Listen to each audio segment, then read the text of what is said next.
Est-ce qu'on est tous dans la joie là? Amen. Shalom, peuple de Dieu. Shalom, shalom. Est-ce que... La régie, vous avez coupé mon micro. C'est un, on l'a eu. Alors, je disais tout à l'heure que, est-ce que vous êtes dans la joie? Amen. Alors, je vais te poser une question toute simple. Si tu crois, est-ce que tu verras la gloire de Dieu? Amen. Alors, je te repose une autre question encore plus difficile. Si tu crois, si tu persévères plutôt, je voulais dire, est-ce que tu verras la gloire de Dieu? Amen. Si tu persévères, tu verras la gloire de Dieu. Amen. C'est de ça que nous allons parler ce matin. Si tu persévères, mon frère, ma soeur, tu verras la gloire de Dieu. La gloire de Dieu, c'est ce qu'on appelle souvent dans notre vie de tous les jours la joie, la paix, l'amour. Mais il y a aussi une autre gloire qui t'attend, mon frère, ma soeur. C'est que les portes s'ouvrent pour toi. Là où c'était devenu difficile pour toi, là où c'était devenu impossible, les portes commencent à s'ouvrir. C'est ça la gloire de Dieu. Alors ce matin, tu dois te dire à toi-même, si je persévère, je verrai la gloire de Dieu. Tu dois te répéter ça plusieurs fois, parce que nous allons parler tout simplement de la persévérance. Je rappelle à tout le monde, pour ceux qui nous visitent ce matin, ou ceux qui n'ont pas participé depuis le début de cette semaine à notre programme de jeûne et prière, nous sommes dans ce qu'on appelle un thème le plus large possible. Fortifie-toi et prends courage. Nous sommes dans le livre de Josué, dans le chapitre 1, entre le verset 1 à 9. Et cette semaine, Dieu a voulu que nous restions toujours dans le même thème, mais avec cette fois-ci un sous-thème, la persévérance dans la foi. Alors la persévérance dans la foi, et le message de ce matin, c'est si tu persévères, tu verras la gloire de Dieu. Si tu as un doute, on va essayer ce matin, à travers les textes que nous allons lire, à t'aider et à nous aider, parce que c'est ça le partage de la parole, à comprendre ce que c'est persévérer pour entrer dans la gloire de Dieu. Alors, bien-aimé, on n'a jamais trop prié, ou bien on n'a pas suffisamment prié. Alors, permettez-moi tout simplement de remettre ce moment entre les mains de notre Dieu, et on va se lever, chacun va dire un mot à notre Dieu.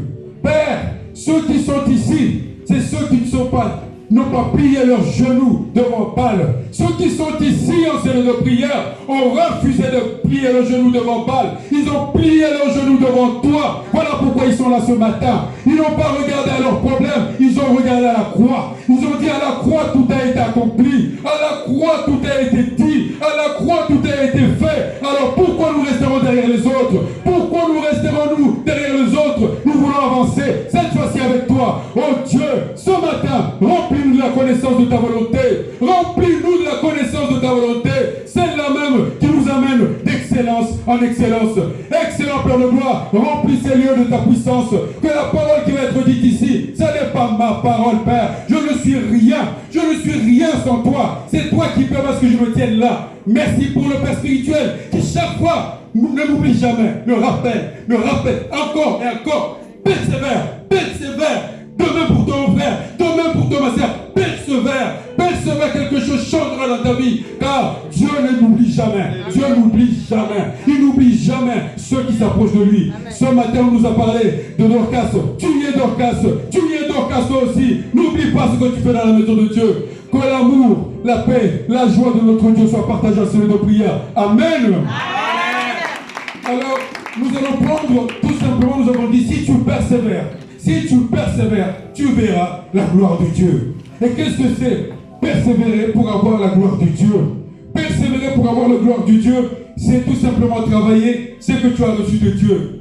Bien-aimé, un matin, un soir, je ne sais pas comment ça s'est passé pour toi ni pour moi, tu es venu à Dieu. Tu as dit, me voici. Tu veux maintenant suivre un autre chemin. Tu as pris la décision, la résolution de ne plus penser, de ne plus faire selon ce que ta volonté te dit de faire. Tu as dit, je veux voir un guide. Je veux avoir un guide qui m'amènera un peu plus haut. Ça s'appelle tout simplement la nouvelle naissance. Est-ce que tu es d'accord avec moi que même pour ceux qui ne sont pas encore baptisés, il y a bien eu quelque chose, un déclic, la nouvelle naissance. Et cette nouvelle naissance doit t'amener à grandir jour après jour. Or, la plupart d'entre nous nous contentons des débuts. Nous nous contentons des faibles débuts. On se dit, bon, là ça va, je suis déjà en Christ. Non, tu dois grandir. Bien aimé, dans le livre de Luc, au chapitre 21, verset 19, il nous indique que si tu persévères, tu sauveras ton âme. Si tu persévères, tu sauveras ton âme. C'est de ça qu'il s'agit. Nous ne persévérons pas pour avoir des choses du monde. Nous ne sommes pas en train de persévérer pour avoir ce que le monde nous permet d'avoir. Non, nous persévérons pour sauver notre âme. Luc 21, 19. Et de même, si tu prends Hébreux 8, de 8 à 9, on nous dit encore une nouvelle chose. Persévère dans ton alliance. Tu es dans une alliance avec Dieu. Dans cette alliance que tu as prise avec Jésus-Christ, avec son sang à la croix, tu dois persévérer. Tu dois persévérer. De quoi s'agit-il de persévérer? Il ne s'agit pas de changer ses habitudes. Souvent nous disons ça. Quand je ne connaissais pas Christ, quand je ne priais pas, je buvais beaucoup. Maintenant je ne bois plus. Tu n'as rien fait. Tu as juste changé tes habitudes. Voilà, quand je n'étais pas en Christ, j'avais une voiture et j'avais tout ceci. Et maintenant je suis en Christ, je n'ai plus de voiture. C'est normal. On peut perdre une voiture, on peut perdre une maison. Donc, c'est-à-dire que ce n'est pas de cela qu'il s'agit. La persévérance, c'est que jour après jour, toi et moi devons arriver à avoir les caractères de Dieu, les attributs de Dieu. Dieu ne ment pas. Donc, tous les jours, je fais un effort. Hier, si je fais un mensonge, aujourd'hui, je n'en fais pas. Jusqu'à ce que j'arrive à un moment donné où le mensonge n'est plus en moi. C'est ça, persévérer. Parce que si tu dis, je persévère, parce que je change mes habitudes alimentaires, je change comment je m'habille, tu n'as rien fait, mon frère, parce que tout le monde peut le faire. Tout le monde peut. Mais toi, tu es en Christ. Ce n'est plus moi qui vis, c'est Christ qui vit en moi. Amen. Et puisque Christ vit en moi, tout doit changer. Amen. Tout doit changer, c'est-à-dire en moi, ce n'est pas les autres qui vont me dire tu as changé, non. Moi, je dois sentir que non, là, ça ne me dit plus rien. Les choses que j'ai considérées comme glorieuses sont devenues pour moi comme de la boue. Amen. Voilà là où nous allons avec ces termes de la persévérance dans la foi. Amen. Et, bien aimé, il y a un peuple qui avait pourtant bien commencé. Il y a aussi un homme qui avait bien commencé aussi, mais qui a tout d'un coup arrêté. Il a arrêté de persévérer. Ce peuple, c'est les Galates. Le peuple de Galates, c'était un peuple bien avancé dans la spiritualité. C'était un peuple qui était capable de beaucoup de bonnes choses. Mais voilà qu'un jour, les docteurs sont venus dans cette ville-là. Ils ont commencé à leur faire une prédication qui n'avait rien à voir. Ils leur ont dit, voilà, si la circoncision, si vous faites la circoncision, vous rentrerez maintenant dans l'amour de Dieu, l'amour de Christ. Alors là, Paul revient. L'apôtre Paul revient, et c'est là que nous allons voir le fondement de notre thème de ce matin. Nous sommes dans le livre de Galates, au chapitre 3, à partir du verset 1 jusqu'au verset 3. Juste ces 3 premiers versets. Amen. On peut se lever pour honorer la parole de notre Dieu. C'est Galates, chapitre 3, verset 1 à 3.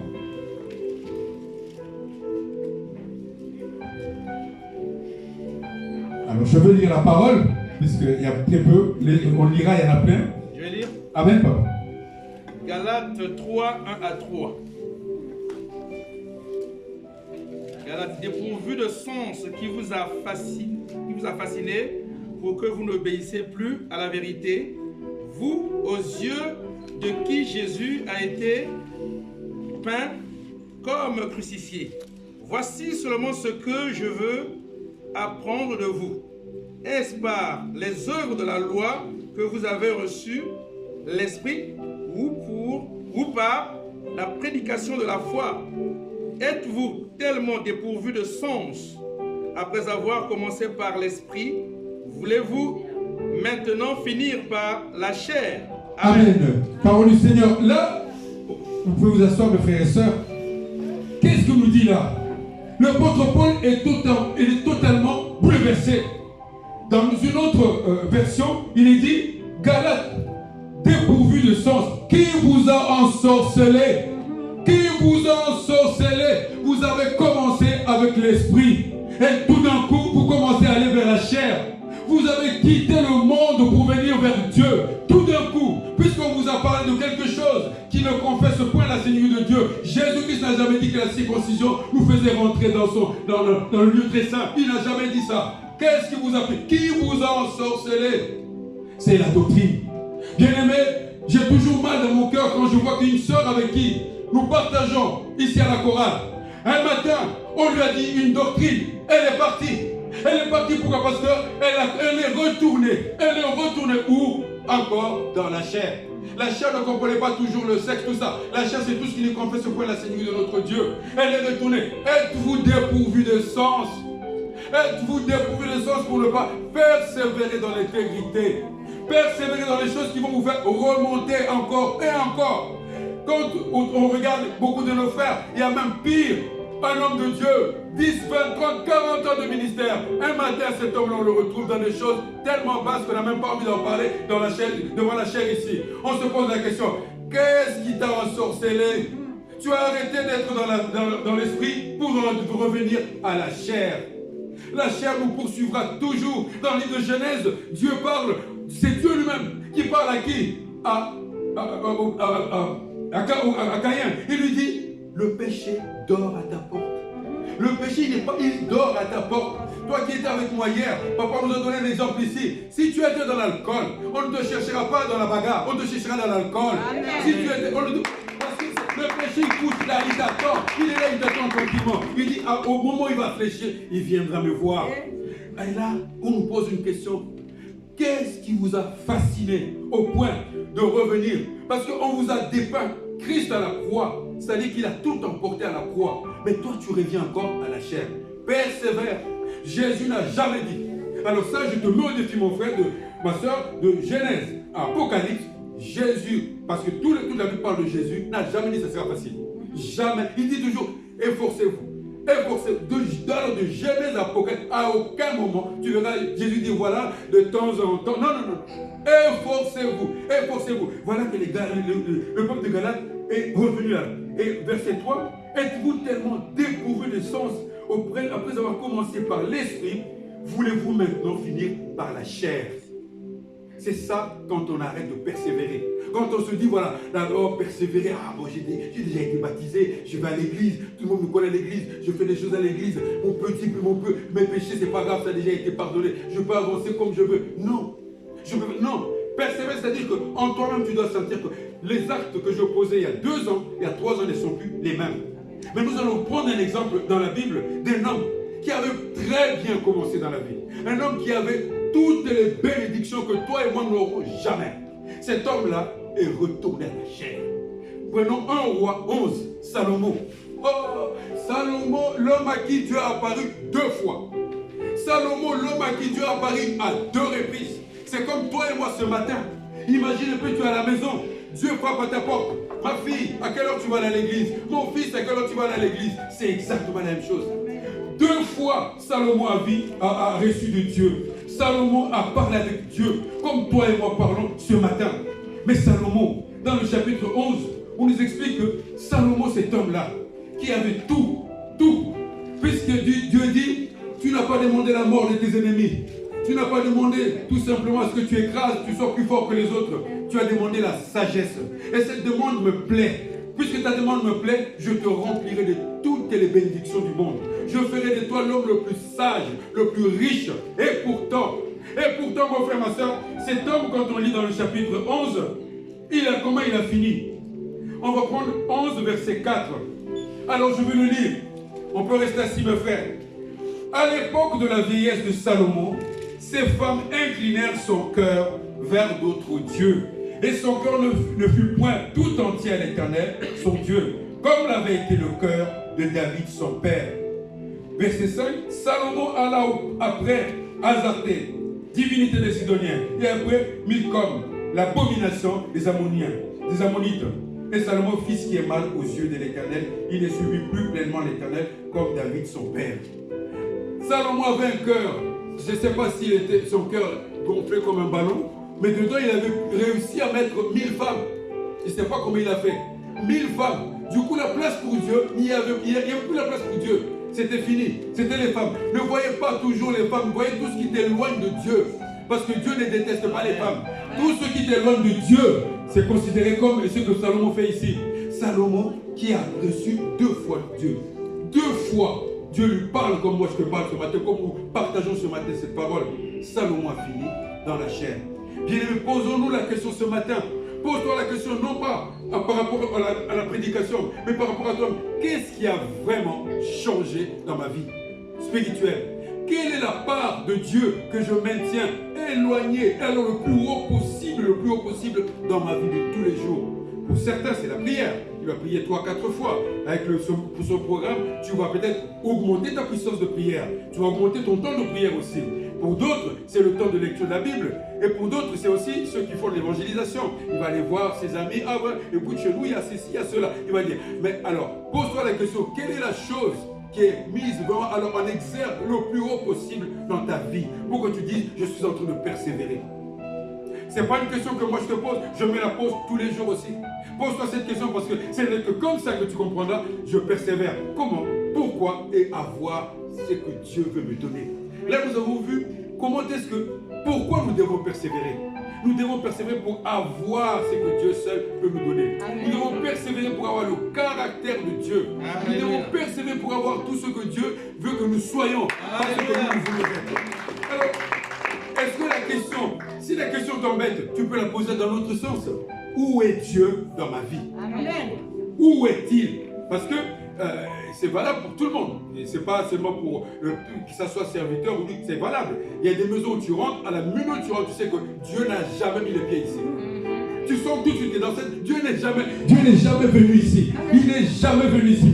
Donc, et c'est à ce moment-là que tu réalises, ah, il y a quelque chose qui ne va pas. De fois, tu rentres dans une maison, tu vas chez voir un ami ou tu discutes avec un ami, au bout de 10 minutes, tu sens que cet homme qui est en face de toi ne t'apporte rien.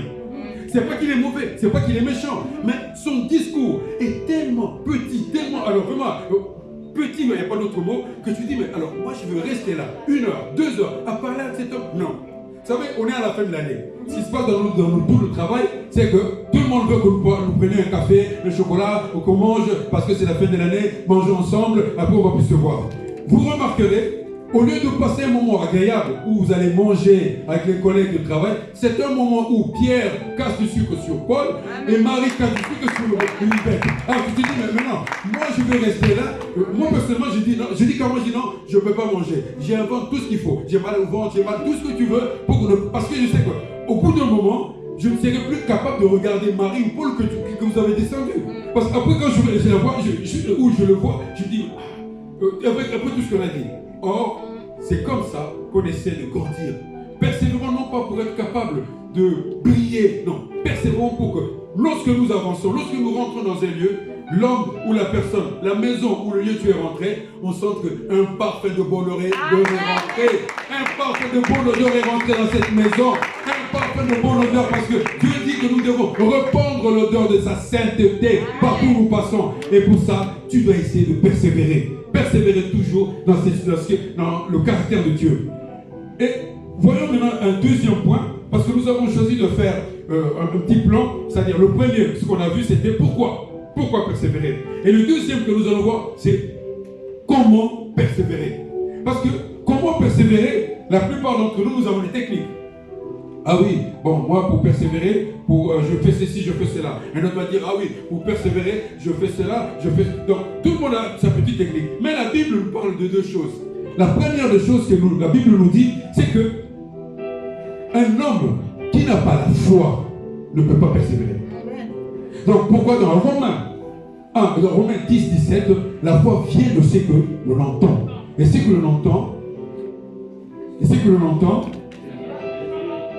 Amen. Amen. Donc je ne suis pas seul. Ce que l'on entend vient de la parole de la bouche de Dieu. Et donc maintenant, pour persévérer, nous allons prendre un texte que certainement beaucoup d'entre nous ont déjà lu. C'est 2 Thessaloniciens, chapitre 1, au verset 4. Alléluia. Amen. Dieu est au contrôle de tout, mon frère. Amen. Ne crains rien. Même si tu n'as pas suffisamment commencé ce programme, il est avec toi. Il vaut mieux la fin d'une chose que le début. Si tu n'as pas commencé avec nous, tu peux finir avec nous. Amen. Car jeunesse c'est montrer combien on est humble. Jeunesse c'est montrer combien tu n'es rien sans Dieu. Amen. Voilà pourquoi nous continuons toujours de persévérer dans ce rythme que nous avons pris depuis le premier jour. 2 Thessaloniciens, chapitre 1, verset 4. Quelqu'un peut nous le lire?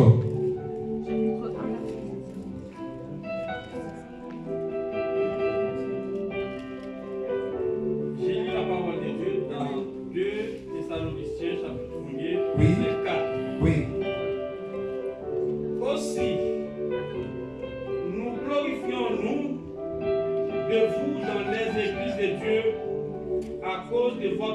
persévérance et de votre foi au milieu de toutes vos persécutions et des afflictions que vous avez à supporter.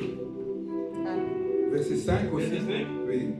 C'est une preuve du juste jugement de Dieu pour que vous soyez jugés dignes du royaume de Dieu pour lequel vous souffrez, parole du Seigneur. Amen. C'est l'apôtre Paul qui est en train de nous expliquer, qui parle aux Thessaloniciens. Il leur dit, on va tout simplement dire ce qu'il revenir à ce qu'il dit. Votre persévérance et votre foi. Donc tu enlèves la persévérance, ta foi baisse. Tu enlèves la foi, ta persévérance ne vaut rien. C'est-à-dire que tu persévères parce que tu as la foi. Tu persévères parce que tu veux grandir dans ta foi. Tu persévères parce que les deux marchent de pair. Il n'y a pas des hommes qui n'ayant pas la foi, qui ont persévéré. Bien aimé, je vais te poser, posons-nous une question. Quand on nous dit que la foi, c'est dans Hébreux 11, c'est l'assurance des choses que tu ne vois pas et que tu espères. Alors, dis-moi maintenant, comment tu vas persévérer? Parce que quand tu lis tout le chapitre 11, on nous parle des hommes et des femmes qui ont persévéré. Comment ces hommes et ces femmes qui ont persévéré ont pu le faire s'ils n'avaient pas la foi? Donc la première chose pour un homme de persévérer, comment persévérer? C'est veiller à sa foi. Amen. Il nous dit, il rajoute, il dit, vous connaissez, donc il y a des persécutions, des tribulations qui sont là pour nous amener justement à jauger notre foi. Est-ce que c'est vraiment moi? Est-ce que c'est vraiment moi qui avance? Il continue, il dit, c'est le juste jugement de Dieu. Car pour entrer dans le royaume de Dieu, tous les royaumes du monde ont un examen d'entrée. Tous les royaumes. On ne se réveille pas le matin comme ça, on entre à Buckingham Palace. Non. On ne se réveille pas le matin comme ça, on va au Maroc. Non. Non. Il y a un palier que tu dois grandir pour pouvoir entrer dans ce royaume-là. Le nôtre ici, c'est la persévérance. La persévérance, quoi? Enlever tout ce qui empêche la gloire de Dieu de se répandre dans ta vie de tous les jours. Et là, il nous dit, la persévérance et votre foi, malgré les persécutions, malgré les tribulations, tenez bon. Alors, on va voir, il y a beaucoup d'hommes dans la Bible, on va pas en prendre celui-là, mais qui font que lorsqu'ils ont eu la première tribulation, lorsqu'ils ont eu la première persécution, ils ont tout abandonné. Ils ont tout abandonné, non pas parce que leur foi a baissé, mais parce qu'ils aiment voir avec les yeux. Or, la foi, c'est justement croire sans voir. Si tu cherches à voir, tu dis, moi, il faut que je vois, il faut que je mette ma main, tu n'avanceras pas. Amen. La foi, tu viens, tu vas voir le pasteur, tu dis, pasteur, il y a tel problème, il prie pour toi. Tu dis, j'ai déjà la solution. C'est comme ça que tu auras la solution. Parce que tu dis, non, est-ce que vraiment il a. Non, ne dis pas ça. Parce que ça veut dire que c'est un homme de Dieu, oui ou non? Oui. Est-ce qu'il a prié? Oui. Donc il a prié et monté? Oui. Ah, moi je m'en fiche chez moi, c'est tout. Je me pose plus la question, que je sais que si Dieu ne fait pas lundi, il fera mardi. Si il fera mardi, mercredi il fera. Un matin, j'aurai la solution. Amen. De même qu'à ce moment, tu es en train de prier. Tu es en train de prier. L'église, toute l'église ici, à commencer par le corps pastoral, nous nous sommes mis à genoux pour notre frère Jean-Antoine. Nous avons prié. Il est là. Il est là. Il est là. C'est la preuve que Dieu parle. Que Dieu parle d'une manière ou d'une autre. Tes prières, ce ne sont pas des moments perdus. Tes prières ne sont pas des moments, quelles que soient les tribulations que tu connais. Parce que tous, dès que tu commences à prier, soit le téléphone, soit il y a ceci, il y a cela. Reste là où tu avais pris la décision de prier. Si tu avais décidé de prier à genoux, reste à genoux jusqu'à ce que tu finisses. Pourquoi? Parce qu'il a bien dit, les persécutions, les tribulations, comme dans Jean 16, 33, ils seront là. Mais lui, il a vaincu. Il a vaincu. Toi aussi, tu vaincras. Persévère. Sans la foi, l'homme ne persévérera pas. Sans la foi, nous serons toujours en train d'essayer, de tenter, de tourner encore et encore. On va prendre quand même un exemple dans la Bible des hommes qui n'ont pas compris cela. C'est dans Apocalypse 2. Le livre d'Apocalypse, c'est le livre qui, on va dire, là où on exprime le plus ce que Jésus-Christ avait déjà fait et qui se fera encore. Dans le livre d'Éphésiens, dans le Apocalypse 2, le verset 2 et 3. Apocalypse, il y a le chapitre 2 et 3, Dieu est en train de parler aux différentes églises qui sont là, qui sont absolument tout moment, même aujourd'hui, on peut encore parler de ces églises, mais là il est en train de parler à l'église d'Éphèse, aux Éphésiens qui veut tout simplement dire désirer. Et ces Éphésiens avaient un comportement qui n'était pas celui qu'il attendait d'eux. Alors, il dit, Apocalypse 2, est-ce que, je crois que le frère voulait lire, c'est ça? Ah d'accord, c'est pas grave. Ok. Oui, oui, papa. Verset. Amen. Apocalypse 2, versets 2 et 3. Amen. Partageons la parole, mes frères et sœurs. Ne restez pas assis. Je connais tes œuvres, Ah. ton travail et ta persévérance. Je sais que tu ne peux supporter les méchants, que tu as éprouvé ceux qui se disent apôtres et qui ne le sont pas, et que tu les as trouvés menteurs, que tu as de la persévérance, que tu as souffert à cause de mon nom, et que tu ne t'es point lassé. Verset 4. Verset 4. Oui. Mais ce que j'ai contre toi, c'est que tu as abandonné ton premier amour. Amen. Amen. Amen. Est-ce que, mon frère, ma soeur, là, Dieu dit qu'il te connaît, il me connaît. Il connaît tes œuvres, il sait que tu persévères. Il connaît toutes ces choses-là. Mais ce qu'il te reproche, c'est que ta persévérance n'est pas la persévérance pour que tu changes. Ta persévérance, c'est pour que, par exemple, on voit dans l'église qu'est-ce que je suis. Que dans la famille, qu'on remarque ce que je fais. Parmi mes amis, qu'on remarque le premier amour, où est-il? Le Dieu qui devait, comme la nuée, comme la colonne de feu, te conduire d'un excellence à l'excellence, il est derrière toi. Toi, tu avances devant lui. Tu avances. Je fais ça pour Dieu. Non. Tu n'as pas à dire je fais ça pour Dieu. Fais. Et les gens diront, ah, il a fait ça, c'est vraiment qu'il a la foi. Mais toi, tu dis non, non, non. Vous savez, moi, je vais faire ça pour Dieu. Vous savez, moi, que je fais des choses que pour Dieu. Non. Fais ce que tu as à faire. Dieu seul jugera si c'est fait pour lui ou pour toi. Parce que là, il dit que tu persévères, je sais. Je connais tes œuvres, je sais que tu n'aimes pas le menteur, tu sais toutes ces choses-là, tu es tout le temps à l'église, mais quand on rentre dans ta vie de tous les jours, ta soeur que tu as, avec laquelle tu dors dans la même maison, tu la détestes.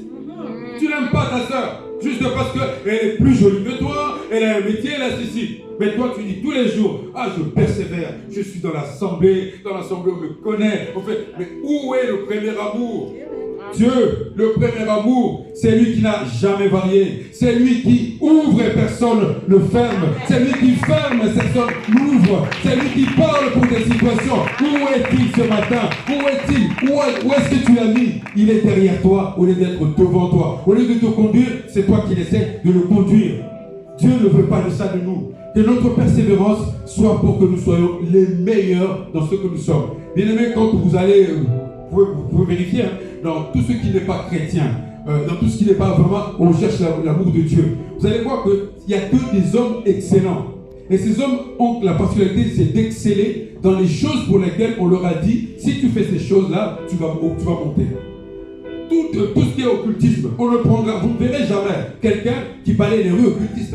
Vous ne le verrez pas. Il est ministre, il est PDG, il est ceci. Pourquoi? Parce que c'est la crème des crèmes. Pourquoi? Ces hommes et ces femmes-là passent des journées, des nuits, alors quoi même toute l'année de leur vie, à veiller, à répéter, jusqu'à ce qu'ils arrivent, vraiment jusqu'à ce qu'ils arrivent au sommet de ce qu'on dit. Vous ne verrez pas ces gens-là dans la médiocrité. Non, non, ils ont l'argent, ils ont le pouvoir, ils sont très haut placés. Amen. Le chrétien a droit à ça. Amen. Papa nous a dit ce matin que c'est pas lorsque nous serons en haut que nous serons heureux. Tu dois être heureux ici sur terre. C'est pas seulement là-haut. Essaie d'être la crème de crème dans tout ce que tu fais. Pourquoi? Parce qu'on remarque que c'est un chrétien qui est venu ici. On remarque qu'on dise, ah oui, c'est un chrétien qui m'a amené dans sa voiture. C'est un chrétien qui m'a donné un conseil. Qu'on puisse parler de toi, non pas de mademoiselle, de monsieur, non. Un chrétien est venu dans ma vie. Il m'a montré un chemin. Voilà ce que Dieu veut de nous.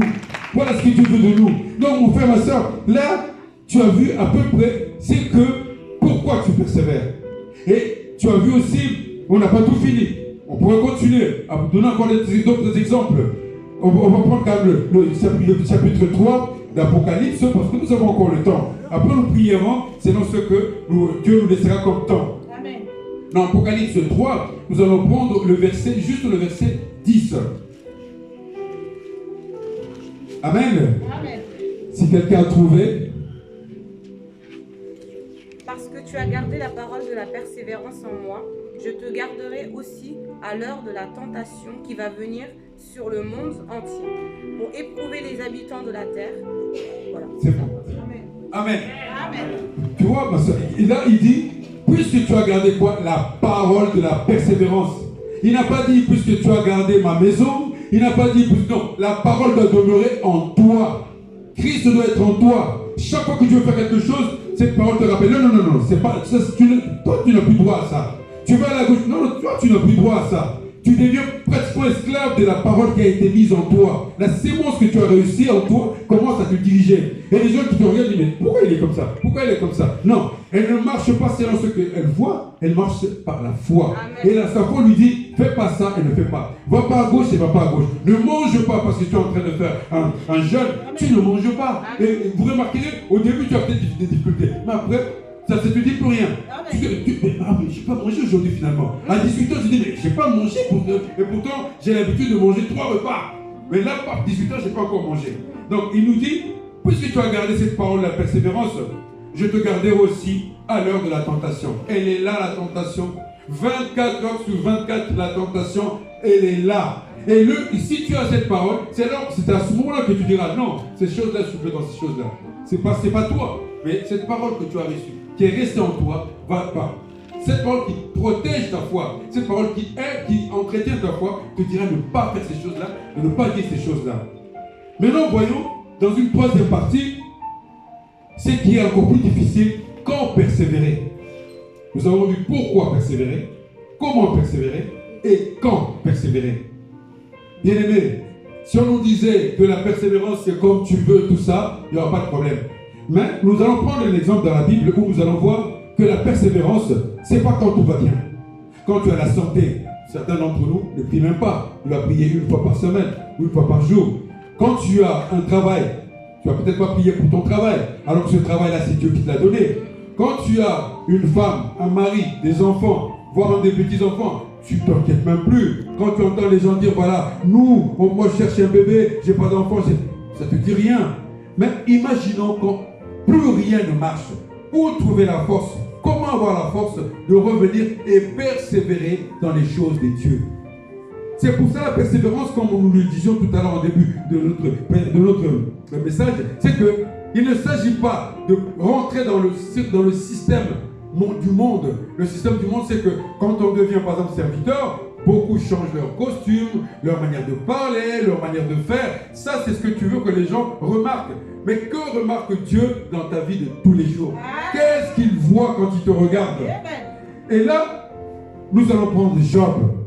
Job, le chapitre 2, versets 9 à 10. Mais bien avant cela, prenons Luc d'abord, après on prendra Job. Luc 11, 5 à 13. Luc 11, 5 à 13. Mon frère, ma soeur, nous allons demeurer dans la parole. Nous allons demeurer toujours attachés à cette parole, celle qui nous fait vivre jour après jour, celle qui nous permet d'être encore plus forts que nous l'avions été hier. Amen. On prend Luc 11, versets 5 à 13. On ne va pas tout lire, on va juste lire quelques... Luc 11, versets 5 à 13. Si quelqu'un a trouvé, on peut le lire. J'ai lu la parole de Dieu dans Luc chapitre 11, à partir du verset 5 à 13. Il le dit encore. Si l'un de vous a un ami et qu'il aille le trouver au milieu de la nuit pour lui dire, ami, prête-moi 3 plaies. Car un de mes amis est arrivé de voyage chez moi et je n'ai rien à lui offrir. Et si de l'intérieur de sa maison, cet ami lui répond, ne m'importune pas, la porte est déjà fermée, mes enfants et moi, nous sommes au lit et je ne puis me lever pour te donner des pains. Je vous le dis, même s'il ne s'élevait pas pour les lui donner parce que c'est son ami, il s'élèvera à cause de son importunité. et lui donnera tout ce dont il a besoin. Verset 9. Et moi, je vous dis, demandez et l'on vous donnera. Amen. Cherchez, vous trouverez. Amen. Frappez et l'on vous ouvrira. Car quiconque demande reçoit. C'est lui qui cherche, trouve. Et l'on ouvre à celui qui frappe. Verset 11. Quel est parmi vous le père qui donnera une pierre à son fils s'il lui demande du pain? Ou s'il demande un poisson, lui donnera-t-il un serpent au lieu d'un poisson? Ou s'il demande un œuf, lui donnera-t-il un scorpion? Verset 13. Si donc méchants comme vous l'êtes, vous savez donner des bonnes choses à vos enfants, à combien plus forte raison le Père Céleste vous donnera-t-il le Saint-Esprit à ceux qui lui demandent? Amen. Amen. Amen. Alors, mes frères et sœurs, là, ce que nous lisons là, c'est Dieu qui est en train de parler. Il nous explique une chose toute simple, parce que nous avons dit quand persévérer. On ne persévère vraiment quand rien ne marche. On ne persévère vraiment que quand les portes ne nous sont plus du tout ouvertes. La persévérance, c'est pas quand tout marche. Je mets une clé à la porte, non. La persévérance, la vraie, celle que Dieu attend de toi et moi, c'est quand plus rien ne marche. Et que tu es capable de l'importuner. Il nous dit ici, si cet ami qui est venu te voir, il te dit, donne-moi du pain. S'il ne t'importune pas, tu ne vas pas lui donner. Mais il dit, insiste, importune-le jusqu'à ce qu'il te donne du pain. Mais ce qui nous intéresse encore, toi et moi, c'est lorsqu'il nous explique comment ça se passe. Moi, je vous dis, demandez, on vous donnera. Cherchez et vous trouverez. Frappez et on vous ouvrira. Alors si, toi et moi, nous avons toujours la possibilité de voir les portes qui ne s'ouvrent pas, pourquoi devons-nous abandonner? Persévérer, c'est lorsque rien. Alors, tout allait bien, tout d'un coup, les portes ne s'ouvrent plus. Tu as frappé, la porte ne s'est pas ouverte. Tu as essayé plusieurs fois, plus rien n'a marché. 99% d'entre nous abandonnent. Dieu dit, c'est à ce moment-là que tu dois persévérer. Prenons maintenant, tout simplement, Job, dans le chapitre 2, versets 9 à 10. Job, que tu aimes, je sais, que tu as déjà lu, je le sais, mais c'est l'exemple même de ce qu'on pourrait dire, Dieu parle tantôt d'une manière ou d'une autre. Job, c'est lui qui a souffert. Job, c'est lui qui a vu sa vie partir en fumée en quelques secondes. En quelques jours, on va dire, tout est parti en fumée. Plus rien ne marchait. Et cet homme a commencé vraiment à se poser des questions. Quand on lit tout le livre de Job, il y a 3 questions qui se posent dans le livre de Job. La première, c'est que sommes-nous ce que nous sommes ou ce que nous avons, c'est parce que nous sommes attachés à Dieu ou bien parce que Dieu ne laisse pas faire le diable? Première question. Est-ce que c'est par peur de voir son peuple fuir, le quitter, que Dieu nous protège jour après jour? Ça serait un peu comme si Dieu était un otage du diable. Or, c'est faux. Dieu n'est pas l'otage du diable. C'est lui qui commande le diable dans le livre de Job. Deuxième question, est-ce que ce que nous recevons de Dieu, c'est l'œuvre, c'est parce que nous avons bien travaillé, nous avons été honnêtes, intègres. Alors Dieu dit, bon, mon fils, ma fille, tu as été intègre, mais je te donne.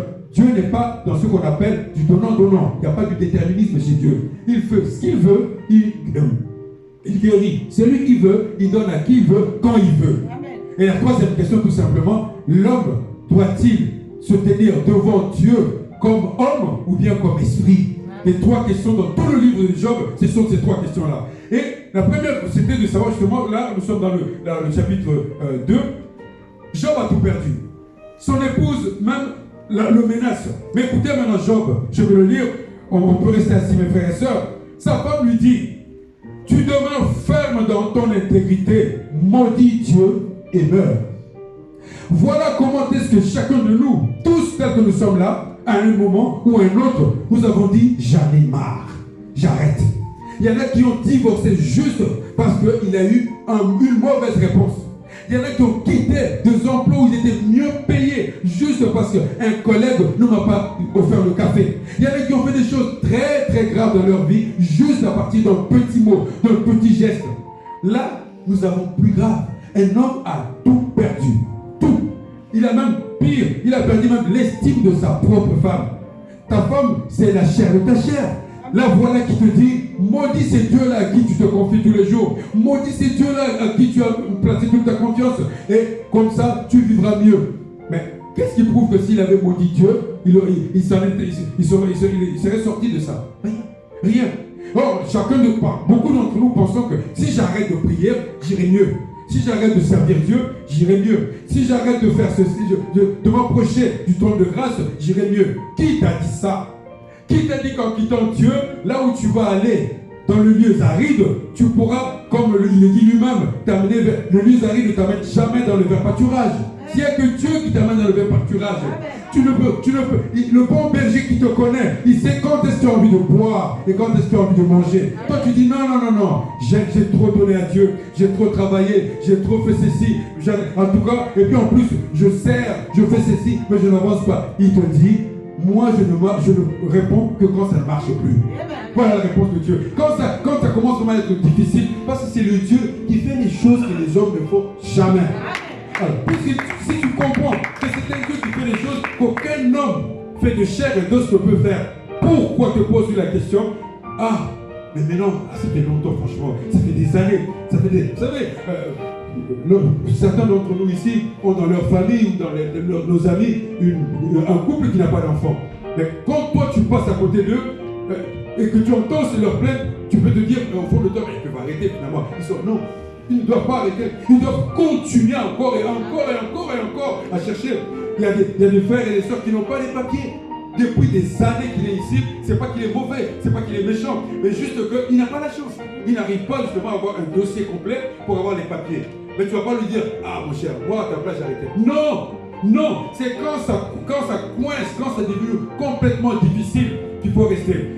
Je vais répéter parce que papa l'a déjà donné comme témoignage ici. Lorsqu'ils ont repris cette assemblée ici, ce qu'il y avait comme problème, un homme fait de chair et l'autre, tu partiras en courant. Il y a même des serviteurs qui sont venus ici nous disant, qui lui disaient à lui, ah mais moi si c'était moi, je serais parti, je ne resterai pas ici. Mais pourtant, on avance, c'est ce qu'il veut lui. Il veut que tu restes toujours attaché à lui en sachant que c'est lui qui a la réponse à ta question. Ce n'est pas les hommes. Souvent nous confions facilement aux hommes. Nous nous abandonnons entre les mains d'un homme de plus élevé dans la société, de plus fort que nous, de plus intelligent que nous, de plus habile que nous. On lui dit voilà, non.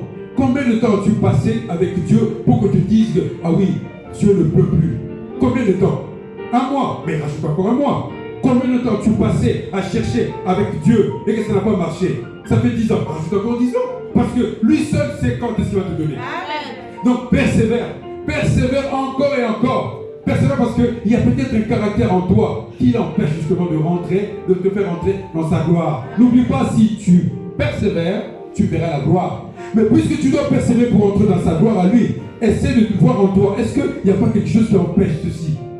Tu ne participes pas aux efforts de l'Assemblée. L'Assemblée veut payer les factures. L'Assemblée veut faire ceci. Tu ne participes jamais, même de 1 centime. Alors, à un moment donné, quand tu pries, pose-toi la question, mais il n'y a pas quelque chose en moi qui empêche que Dieu ne puisse agir dans ce que je demande. Nous avons tous une demande. Nous avons tous une prière. Nous avons tous un souci sur lequel, année après année, jour après jour, nous prions pour que ça change. De fois, c'est pour nous-mêmes. Nos enfants, nos frères, nos soeurs, nos tantes, nos oncles, nos amis que nous aimons. Tu dis, mais pourquoi ça se passe comme ça? Moi j'ai un ami, il vient souvent ici. Je prie tous les temps pour lui parce que cet ami n'a pas de femme. Il n'a pas 25 ans. Il n'a pas 25 ans, il n'a pas de femme. Et quand je te dis qu'il n'a pas de femme, c'est-à-dire que c'est une aventure lundi, une autre mardi, une autre mercredi. Après, moi, au bout d'un moment, je dis, mais c'est pas une vie, mon frère, c'est pas une vie. Essaye de te caser un moment. Et chaque fois que je prie, je vois qu'un jour, il sortira de ça.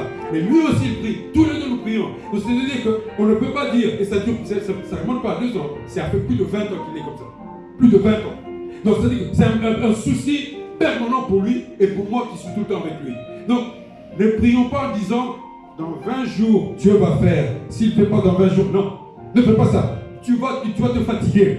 Nous lisions tout à l'heure dans Job, nous allons finir avec le verset 10. Mais Job lui répondit, écoutez la réponse de Job. Tu parles comme une femme insensée. Est-ce que vous savez ce qu'une femme insensée fait? C'est dans les proverbes. Merci, maman. Elle renverse. Voilà, c'est dans les proverbes. Donc, elle lui dit, mais toi tu parles comme une femme insensée. Il n'y en a pas ici. Je peux le témoigner, il n'y a pas de femme insensée dans cette assemblée. Nous recevons de Dieu le bien et nous recevons aussi le mal. En tout cela, Job ne pécha point par ses lèvres. Il garda son intégrité. Garde ton intégrité, mon frère, ma soeur. Garde ton intégrité, c'est dur, je sais. C'est pas facile, je le comprends. Mais garde ton intégrité. Pour un bout de chocolat, tu vas ruiner ta vie. Pour un chewing-gum, tu ruineras ta vie. Pour quelque chose qui ne mérite même pas tes pensées, tu vas rentrer dans un cycle où tu penses toujours de manière négative. Négative. On m'a dit.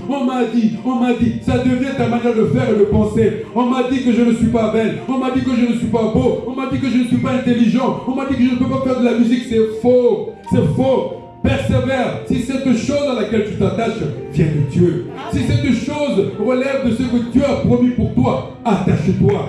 Attache-toi. Mes frères et sœurs, nous allons prendre notre dernier texte. C'est un texte qui est important pour chacun de nous ici en cellule de prière. De quoi parle ce texte? Il nous parle de l'Égypte. Toi et moi savons que l'Égypte, c'est ce qui n'est pas bon. L'Égypte, c'est tout ce qui ne confesse pas la Seigneurie de notre Seigneur Jésus-Christ. Et pourquoi on nous parle de l'Égypte? Beaucoup d'entre nous, face à une situation qui ne change pas, face à une difficulté qui ne part pas, ont été tentés de faire ce qui est écrit dans ce livre. C'est du verset 1 à 3. Quelqu'un peut nous lire le premier et le deuxième verset, et moi je prendrai juste le troisième pour clôturer notre moment de partage de parole que Dieu nous a permis ce matin. Amen. C'est quel passage? Ésaïe 31, verset 1 à 2, moi je prendrai le Ésaïe 3. Toujours le même, Ésaïe 31, 1 à 2, et moi je prendrai le troisième verset. Amen mon frère. Amen ma soeur. Restons attachés à ce Dieu. Il a un miracle pour toi. Tu n'entreras pas en 2021 comme tu es rentré en 2020. Quelque chose se passera. La preuve, ce matin, tu es là. Beaucoup ne se sont pas réveillés. Et pourtant, toi, il t'a fait cette grâce. N'oublie pas les bienfaits de notre Dieu.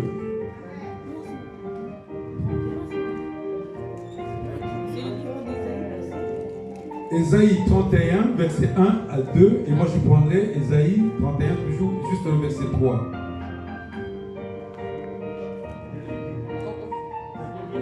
Oui, vas-y. J'ai lu la parole de Dieu. Amen. 31, verset 1. Malheur à ceux qui descendent en Égypte pour avoir du secours. Attends mon frère, arrête, on va continuer. Il dit quoi? Malheur à ceux qui descendent en Égypte pour avoir du secours. Tu as un problème. Qu'est-ce que tu fais? Tu vas voir les marabouts. Tu vas voir les rosicruciens. Tu vas voir tous ces gens-là. Il dit quoi ici? Malheur à toi qui fais ça. Qui va, au lieu de te retourner vers lui, tu vas où? Tu vas en Égypte. Tu retournes comme un chien qui retourne à ses vomis. Parce que là où moi j'étais bien, là où moi je mangeais de concombre. Non, malheur à toi. Continue mon frère. Qui s'appuie sur les chevaux et qui fie à la multitude des chars et à la force des cavaliers, mais qui ne regarde pas vers le Saint d'Israël et ne cherche pas l'Éternel. Verset 2. Lui aussi, cependant, il est sage, il fait venir le malheur et ne retire point ses paroles.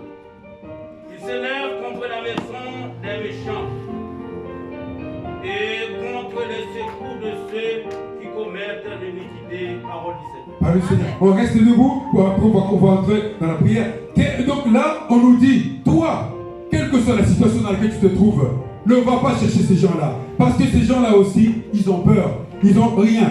Mais le verset qui m'a vraiment beaucoup plu quand je travaillais sur ce message, c'est à partir du verset 3. L'Égyptien est un homme, un non-Dieu. L'Égyptien est un homme, un nom Dieu. Le frère qui va te prêter de l'argent, c'est un homme, c'est pas Dieu. La soeur qui va t'amener à faire n'importe quoi pour gagner l'argent, c'est un homme, c'est pas Dieu. Il continue. Ses chevaux sont chair et non esprit. La force sur laquelle il compte, ce n'est que chair. Il compte sur sa puissance physique, pas sur l'esprit. Car il nous est dit, ce n'est ni par la force, ni par la puissance, mais par l'Esprit de Dieu que nous vaincrons. Nous ne vaincrons pas parce que nous sommes forts, mais parce que l'Esprit de Dieu est en nous. On continue. Quand l'Éternel étendra sa main, oh, quand il viendra dans ta vie, mon frère, ma soeur, tu sais ce qui va se passer. Le protecteur chancellera et le protégé tombera. Il continue et tous périront. Et pour ça, persévère. Amen. Persévère, mon frère, ma soeur, persévère. Et tu verras la gloire de Dieu. Que la gloire de notre Seigneur Jésus-Christ se manifeste dans ce lieu de prière. Que le nom de Dieu soit pour toi la solution. Et non l'Égyptien. L'Égyptien, c'est un homme. Dans le nom puissant de Jésus-Christ, nous avons ainsi partagé un moment agréable. Amen. Que la gloire et la paix soient dans ta famille et dans ma famille. Amen.